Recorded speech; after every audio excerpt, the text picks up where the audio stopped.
हाय दोस्तों, आज की इस वीडियो के माध्यम से हम पढ़ने वाले हैं टेंशन हेडेक। तो टेंशन हेडेक पढ़ने से पहले हम ये समझ लेते हैं कि हेडेक क्या होता है। तो देखिए, headache is defined as pain in the head. तो क्या होता है, जब हमारे हेड में सिर में दर्द होता है, पेन होता है, तो उस कंडीशन को हेडेक बोलते हैं। तो ये दर्द कहाँ कहाँ होता है, देखिए, इज लोकेटेड अबव दी आई। जो आई होती हैं, आंखें होती हैं, इसके आसपास रीजन में।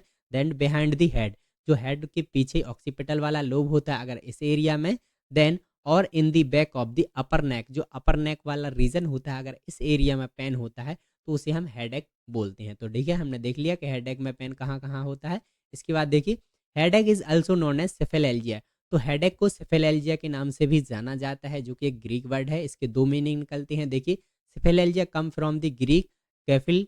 कैफिल का मीनिंग होता है हेड, एंड एलोक्स का मीनिंग होता है पेन। मतलब कि अगर हमारे हेड में पेन होता है तो उसे हम सेफेलेल्जिया या फिर हेडेक बोलते हैं। ठीक है, इसके बाद अब हम पढ़ते हैं कि टेंशन हेडेक क्या होता है। तो देखिए, tension headache are the most common type of primary headache. तो जो टेंशन हेडेक है, एक प्राइमरी हेडेक का टाइप है। अभी हमने पिछली वीडियो में पढ़ा था प्राइमरी हेडेक में क्या क्या आता है। तो ये प्राइमरी हेडेक का एक टाइप है।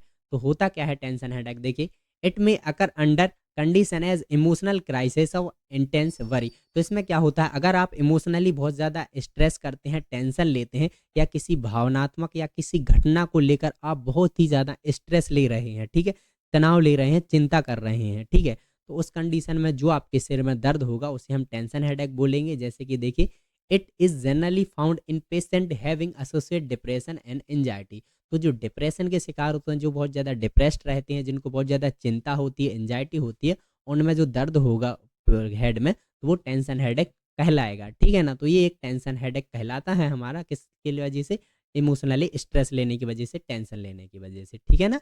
इसके बाद देखिए, रिस्क फैक्टर।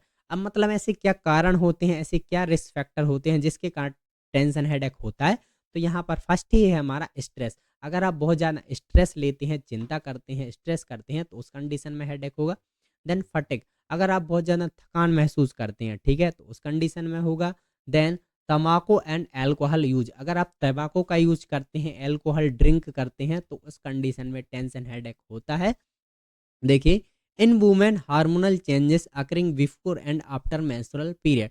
तो जो वुमेन होती हैं, जो महिलाएं होती हैं, उनको जो मेंस्ट्रुअल पीरियड आते हैं, तो मेंस्ट्रुअल साइकिल आने से पहले और बाद में क्या होता है कि हार्मोनल चेंजेस होते रहती हैं। ठीक है ना, तो उस कंडीशन में भी क्या होगा कि उनके लिए हेडेक जैसी कंडीशन बनती है, टेंशन हेडेक जैसी कंडीशन बनती है। ठीक है ना। इसके बाद कैफीन, अगर कैफीन का यूज करते हैं तो बनती है। Then cold and flu, and cold and the flu, तो क्या होता है, सर्दी और बुखार जैसी कंडीशन अगर होती है, तो उस कंडीशन में भी टेंशन हेडेक होता है। ठीक है ना। इसके बाद एक्सेसिव स्मोकिंग, अगर बहुत ज़्यादा स्मोकिंग का यूज करते हैं तो ऐसी कंडीशन बनती है। देन नेजल कंजेशन, तो नेजल कंजेशन का मतलब ये होता है, सर्दी जुकाम के कारण अगर आपकी नोज में कोई किसी भी तरह का ब्लॉकेज आता है, तो उस कंडीशन में भी क्या होता है, कभी कभी हेडेक होता है। ठीक है ना। इसके बाद ओवर इरेक्शन, ओवर इरेक्शन का मतलब क्या होता है, किसी भी काम को लेकर अगर आप बहुत ज़्यादा सोच रहे हैं, ठीक है, शारीरिक रूप से बहुत ज़्यादा परेशान हो रहे हैं, ठीक है ना, तो उस कंडीशन में भी आपको हेडेक होगा। ठीक है ना।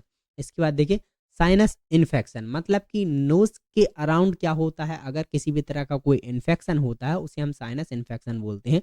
तो उस कंडीशन में भी क्या हो सकता है, टेंशन हेडेक होगा, मतलब कि हेड में दर्द होता है। ठीक है ना। इसके बाद अब हम बात करते हैं क्लिनिकल मैनिफेस्टेशन की बात, मतलब कि अगर ऐसी कंडीशन बनती है तो क्या क्या साइन और सिम्टम्स देखने को मिलते हैं, चलिए वो देखते हैं। तो देखिए, generalise pain in the head, तो क्या होगा, पूरा हेड में हमें दर्द देखने को मिलेगा, दर्द महसूस होता है।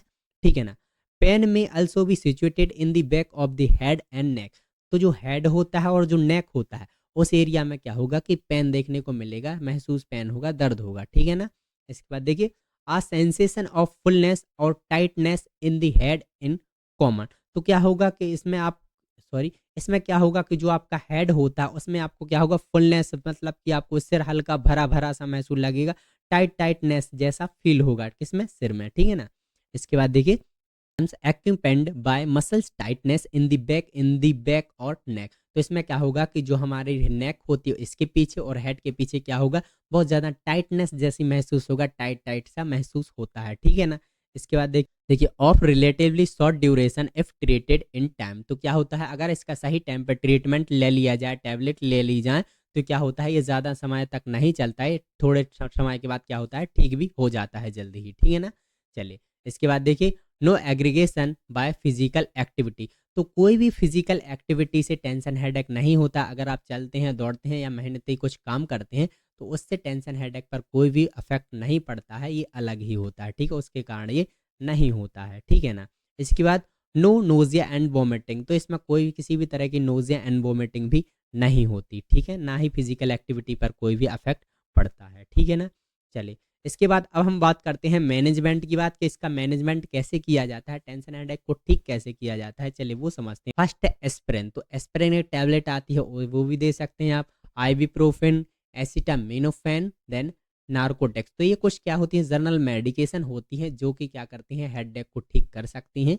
देन अदर प्रिस्क्रिप्शन ट्रीटमेंट में इंक्लूड मसल्स रिलैक्सेशन। जिस अदर कुछ मेडिकेशन होती हैं जो कि मसल्स रिलैक्सेशन में वर्क करती हैं, तो कि जो हेडेक है वो ठीक हो सके, जैसे कि टाइजानिडाइन एंड पेरोक्साटाइन एंड सिटालोप्रम। तो सिटालोप्रम, तो ये कुछ क्या होती हैं, जर्नल मेडिकेशन होती हैं जो कि हेडेक में प्रेस्क्राइब की जाती हैं डॉक्टर्स के जरिए।